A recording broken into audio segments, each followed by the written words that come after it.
Comme Joseph fugirait le fils d'Israël en leur disant « Dieu vous visitera », ainsi le Lullaby par l'entremise de Bread of Life Church présente une semaine d'édification sous le thème « Dieu vous visitera », extrait du livre de Genèse, le chapitre 50, le 25e verset. Bien-aimés dans le Seigneur, habitants de Kolwezi, d'Ilala, Manika, de coins et recoins du Lullaby, Bread of Life Church Kolwezi vous convie à prendre part à une semaine d'édification qu'elle organise du lundi 9 au dimanche 15 mai 2022, en semaine de 16h juste à 19h juste et les dimanches de 8h30 à 12h juste. Une semaine d'édification qui connaîtra l'intervention des éminents orateurs, entre autres le berger Étienne Mombi, hôte de ses assises, et l'apôtre Gabriel Tikiko de Goma. Venez nombreux déguster à cette autre recette spirituelle que l'Esprit Saint met à votre disposition et Dieu vous visitera. Une semaine de visitation, semaine de rafraîchissement et de veille spirituelle, semaine de restauration, de salut des âmes et de communion fraternelle. Du lundi 9 au dimanche 15 mai 2022, venez nombreux participer à cette action spirituelle, vivez l'excellence de la parole et Dieu vous visitera. Bread of Life Church Kolwezi. Nous sommes au numéro 2148 de l'avenue Mangui, quartier Moïse Tchombe Kamanyola, commune de Manika, ville de Kolwezi, province du Lullaby. Welcome, Karibuni Sana, cordial bienvenue et que Dieu vous bénisse. Bien-aimé, tu n'as pas acclamé. J'aimerais que tu acclames plus fort que ça. Acclame encore, lève-toi et acclame le Seigneur. Il est le Seigneur, il est le roi, il est puissant. Lève-toi et acclame-le très fort, très fort, très fort, très fort. Augmente encore, encore et encore, encore et encore. Acclame le Seigneur très fort. Dis à ton voisin, c'est le temps d'acclamer. Dis à ton voisin, c'est le temps d'acclamer. Qu'il se lève et qu'il acclame. Dis à ton voisin, c'est le temps d'acclamer. Le temps d'acclamer Jésus. Le temps d'acclamer le roi des rois. Le temps d'acclamer le Seigneur des seigneurs. Le temps d'acclamer le roi des rois et le Seigneur des seigneurs. Alléluia! Alléluia! Alléluia! Gloire au Seigneur. Je suis un Jean-Baptiste ce matin. J'aimerais que nous puissions nous asseoir. Je suis un Jean-Baptiste ce matin. Jean-Baptiste avait une seule mission. Jean n'était pas venu faire entrer les gens dans le royaume, mais Jean était venu préparer le chemin. Jean n'était pas venu faire entrer les gens dans leur bénédiction, mais il était venu préparer le chemin de leur bénédiction. Quelqu'un dit Amen? Ce matin, je ne devais pas en principe parler, mais les circonstances font que je parle un tout petit peu. Nous avons un culte spécial ce soir avec l'apôtre Gabriel. Je sais que dans la salle, il y a des gens qui l'ont connu depuis Goma et les autres sur les réseaux sociaux. Si vous êtes là, veuillez le manifester. Gloire au Seigneur. Gloire au Seigneur. Donne-moi un amen très bien. Donne-moi un amen très bien. Encore une fois, amen. Je voudrais te donner une petite exhortation. Genèse chapitre 2. Genèse chapitre 3. Vous allez lire ces deux chapitres. Mon message est là. Dieu, lors de la création, avant de créer l'homme, la Bible dit, Dieu déclara que la lumière soit et la lumière fut. Dieu crée les luminaires, il crée les étoiles, il crée les planètes, il crée tout ce que vous connaissez. Et à la fin, la Bible dit, c'est au chapitre 2, verset 8, puis l'Éternel Dieu planta un jardin en Éden. En Éden et du côté de l'Orient, et il y mit l'homme qu'il avait formé. Amen. Hein? Puis l'Éternel Dieu planta un jardin en Éden du côté de l'Orient, et il y mit l'homme qu'il avait formé. Dieu mit l'homme qu'il avait formé dans l'Éden dans le jardin qu'il avait planté en Éden. Amen. Hein? Éden, c'est un jardin qui a aujourd'hui, nous ne savons pas où il se trouve, mais d'après la géographie, d'après les recherches, le jardin d'Éden a existé du côté de l'Irak ou du Yémen. Ce qui le prouve par rapport à la Bible, c'est suite au fleuve qui se trouvait en Éden. Ces fleuves-là, jusqu'à aujourd'hui, ça existe entre le Yémen et l'Irak. Mais Dieu a permis que ça disparaisse aux yeux des hommes. Parce que si l'homme pouvait savoir là où ça y est, je ne pense pas que l'homme pouvait aller très loin. Il pouvait toujours à tout moment être à côté, mais beaucoup plus le diable. Parce que si le diable pouvait voir là où il y a le jardin, je crois que le diable pouvait toujours combattre pour chercher à y entrer. Voilà pourquoi Dieu avait placé même les chérubins, afin d'empêcher tout accès dans ces jardins. Mais là n'est pas mon problème. Je voudrais dire une chose ce matin, un petit message pour te dire, Dieu, après avoir tout créé, c'est alors que Dieu va créer l'homme et la femme. Dieu n'a pas créé l'homme avant que les arbres ne puissent exister. Dieu n'a pas créé l'homme avant que les fleuves n'existassent. Dieu n'a pas créé l'homme avant que les animaux ne puissent exister. Dieu a tout créé. Il a tout créé. Et c'est après avoir tout créé que Dieu va maintenant placer l'homme dans le jardin qu'il avait créé en Éden. Donne-moi un amen bien. L'homme n'a pas été créé avant, mais l'homme a été créé après. La Bible dit Dieu a travaillé pendant 6 jours. Le premier jour, le deuxième, le troisième, et je crois le 5e jour, Dieu regarde la beauté de la créature, la beauté de tout ce qu'il avait créé. Alors Dieu s'est dit, il faut qu'il y ait quelqu'un qui va gérer ces choses. C'est alors que Dieu va créer l'homme. Après l'avoir créé, Dieu lui-même fait un constat différent de ce qu'il avait constaté avant. La Bible dit, après avoir créé les étoiles, tout ce que vous connaissez, chaque jour que Dieu créait, une phrase s'est répétée. Dieu vit que cela était bon. Il crée les étoiles. À la fin, on dit, Dieu vit que cela était bon. Il crée les arbres. Dieu vit que cela était bon. Mais lorsque Dieu crée l'homme, Dieu lui-même constate, il n'est pas bon que l'homme soit seul. Il faut que je lui fasse une aide semblable. C'est alors qu'il le plonge dans un profond sommeil et de la côte de l'homme, il va créer la femme. Et la Bible dit, il prit les deux, et l'homme et la femme, et les plaça dans les jardins. Suis-moi très bien. Après les avoir créés, il les plaça dans le jardin, en leur disant, cultivez ces jardins et gardez-les. Amen. J'aimerais dire à quelqu'un ce matin,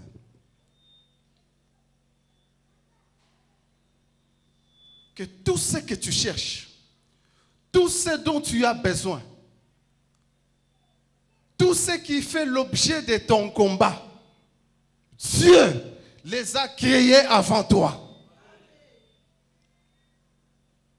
Tout ce que l'homme cherche, tout ce dont l'homme a besoin pour vivre, Dieu a déjà créé cela avant l'homme. Toi qui cherches le boulot, toi qui cherches le mariage, ton mariage a existé avant ta naissance.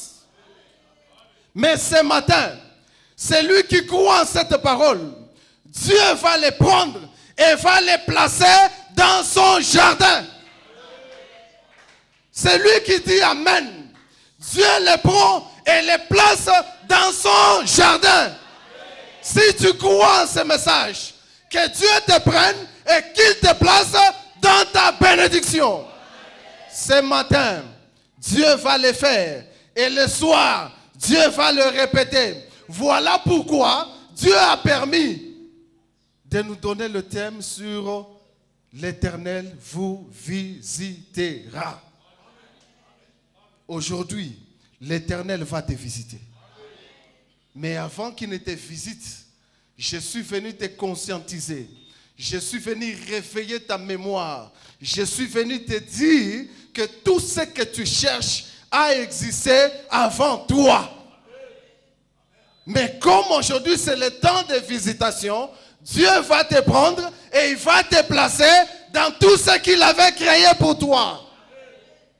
Écoutez, le Dieu que nous servons, c'est un Dieu juste. Pendant que le diable, la Bible dit, le diable rôde autour de nous comme un lion cherchant qui dévorer. Donc tel que tu es là, le diable est en train de rôder. Il rôde le matin, il rôde le soir, il rôde la nuit, il rôde à tout moment en train de chercher qui est-ce qu'il va dévorer. Mais la Bible me dit encore, le Seigneur, c'est le Seigneur qui dit, les projets que j'ai formés sur vous, c'est un projet de paix et non de malheur. Un projet qui a de l'avenir. J'aimerais dire à quelqu'un de ne pas être intimidé par le diable. J'aimerais dire à quelqu'un de ne pas trembler parce que le diable rôde. Lorsque les choses ne marchent pas, comprends que c'est le diable qui est en train de rôder. Lorsqu'il y a des échecs, comprends que c'est le diable qui rôde. Lorsqu'il y a des échecs dans tes projets, c'est le diable qui rôde. Mais pendant que le diable rôde, Dieu de son côté, il est en train de former un projet. Un projet, un projet, un projet, un projet. Un projet de paix et non de malheur. Un projet de paix et non de malheur. J'aimerais te dire ce matin que là où tu es un projet de Dieu. Oh, tu ne m'as pas entendu. J'ai dit que tu es un projet de Dieu. Est-ce qu'il y a un projet de Dieu ce matin? Est-ce qu'un projet peut crier ce matin? Est-ce qu'un projet peut crier ce matin? Est-ce qu'un projet peut crier ce matin? Bien-aimé dans le Seigneur, tu es un projet de Dieu dans la vie. Tu es un projet de Dieu. C'est que pendant que les autres montent, pendant que les autres évoluent, pendant que toi tu pleures, laisse-moi te dire, ne pleure plus. Arrête de pleurer parce que Dieu a fait de toi son projet. Vous savez, quand on construit une maison, lorsqu'on commence avec la fondation, très souvent nous n'avons pas l'idée de ce que sera la maison. Seule la personne qui construit, qu'on appelle ingénieur, qu'on appelle maçon, a au moins l'idée de ce que deviendra sa construction. Notre constructeur, c'est Dieu. Celui qui construit nos vies, c'est Dieu. Celui qui est en train de travailler sur nous, c'est Dieu. Même si les sorciers peuvent te lever, même s'ils peuvent te combattre, il y a quelqu'un qui est en train de s'occuper de la construction de ta vie. Parce que tu es son projet. Tu n'es pas le projet du voisin. Tu n'es pas le projet de tes amis. Tu n'es pas le projet de tes parents. Mais tu es le projet de Dieu. Dieu est en train de travailler sur toi. Dieu travaille sur toi. Dieu travaille sur toi. Et lorsque Dieu travaille, les passants, lorsque les gens passent, ils les regardent. Très souvent, ça n'a pas de beauté. Lorsqu'on construit une maison en étage, 5 niveaux, 6 niveaux, 10 niveaux, même quand les gens passent, ils ont peur. Ils se disent que ça va s'écrouler. Je leur donne raison. Vous avez raison de voir un frère et croire qu'il ne va pas réussir. Vous croyez qu'il va tomber. Vous croyez qu'il ne va pas émerger. Tout simplement parce que c'est vous qui regardez. Mais Dieu qui est en train de construire la vie de cet homme, Dieu sait qu'il ne tombera jamais. Il n'échouera jamais. Il n'échouera jamais. Il n'échouera jamais. Et les travaux seront un jour achevés. En construction, en droit particulièrement, il y a ce qu'on appelle le droit des assurances. Lorsque vous voulez construire, vous devez avoir un assureur. L'assurance, c'est quoi? L'assurance, c'est que vous allez au service des assurances. vous payez l'argent. OK? Vous payez l'argent de manière que, en cas d'accident, que les propriétaires ne puissent pas assumer, mais que l'assureur puisse répondre. Amen. Hein? J'ouvre une petite parenthèse pour parler aux chrétiens. Très souvent, nous avons des chrétiens qui ont des véhicules, mais qui n'aiment pas payer l'assurance. À César, ce qui est, et à Dieu, ce qui est, vous devez payer l'assurance. Parce que même si nous chassons les démons, même si nous faisons les combats spirituels, l'accident est naturel, ça peut arriver. Et quand ça va arriver et que vous êtes assuré par la SONAS, en ce moment-là, ce n'est pas à vous de répondre, mais c'est la SONAS qui va répondre à votre place.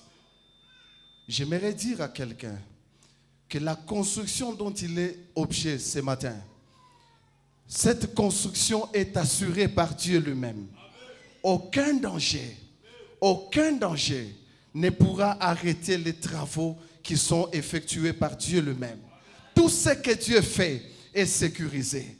Tout ce que Dieu fait est assuré. En cas de problème, Dieu lui-même prendra ta place. Tu es un projet de Dieu. Quand tu marches, dis-toi, malgré tout ce que le diable, malgré tout ce que les sorciers font contre ma vie, je suis un projet de Dieu. Dans vos maisons, avec tout ce que vous avez comme petit projet, vous ne souhaitez pas que tout le monde le sache, vrai ou faux? Chacun sécurise ses projets. C'est de la même manière que toi, en tant que projet de Dieu, tu es en sécurité. Quel que soit le combat, tu es en sécurité. Quelle que soit la situation, tu es en sécurité. Et le projet dont il est question ce matin, c'est un projet que Dieu est en train de suivre à la loupe. Et Dieu a mobilisé le ciel pour travailler sur toi. Dans un chantier, vous allez trouver les carreleurs. Ils sont séparés de ceux qui font les plafonds. Vous allez trouver les gens qui sont en train de faire le crépissage. Vous allez trouver les travaux de finissage. À chaque étape des travaux de construction, il y a un spécialiste pour ces travaux. Laisse-moi te dire que Dieu est un spécialiste dans tous les domaines de ta vie. Il n'y a aucun domaine qui va l'échapper. Il est en train de travailler dans les domaines de ta vie. Dans tous les domaines de ta vie. Même là où aujourd'hui, quand les gens regardent, ils se posent la question, où est-ce qu'il va aboutir avec ça? Toi, continue. Parce que Dieu qui te sécurise est spécialiste dans ces domaines. Voilà pourquoi, quand nous allons à l'hôpital, dès que nous arrivons à l'hôpital, nous allons trouver différents médecins. Après les examens, on va diagnostiquer, on te dit, tu as telle ou telle maladie. Et pour ce faire, tu dois aller voir le service d'ophtalmologie, par exemple. Ou on t'envoie à la gynécologie, on t'envoie à la cardiologie, on t'envoie à la neurologie, à la psychiatrie. On t'envoie selon les diagnostics du médecin. Mais je suis venu dire à quelqu'un que le Dieu que nous avons est spécialiste dans tous les domaines. Dans tous les domaines. Dans tous les domaines. Lorsque lui intervient dans ta vie, parce que tu es son projet, il touche tous les domaines au même moment. Amen. Amen. Amen. Est-ce qu'il y a quelqu'un qui a besoin d'être visité ce matin? Quelqu'un a besoin de la visitation? Je ne suis pas prédicateur, je suis Jean-Baptiste. Ce soir, nous allons clôturer avec l'apôtre Gabriel de 16h à 20h. Amen. Hein?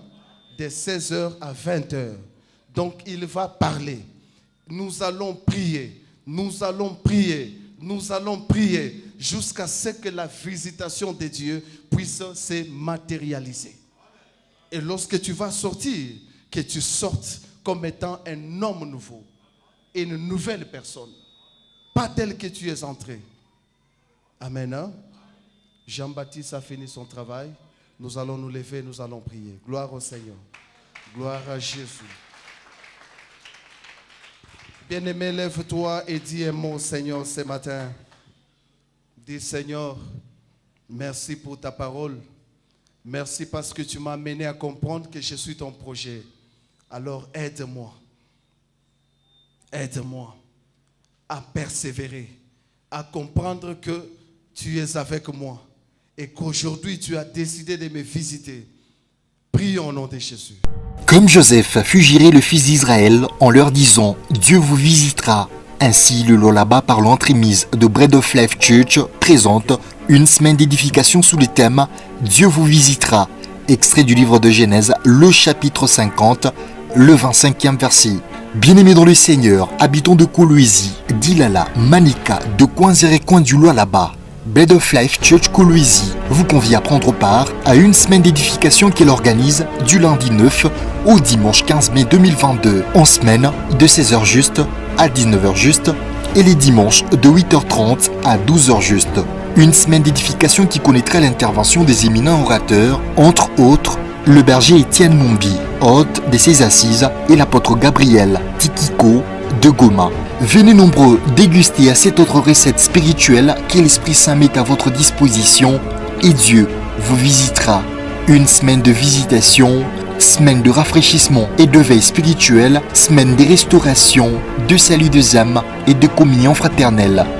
Du lundi 9 au dimanche 15 mai 2022, venez nombreux participer à cette action spirituelle, vivez l'excellence de la parole et Dieu vous visitera. Bread of Life Church Kolwezi.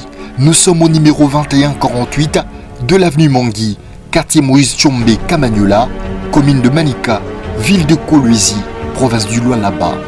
Welcome, Karibuni Sana, cordial bienvenue et que Dieu vous bénisse.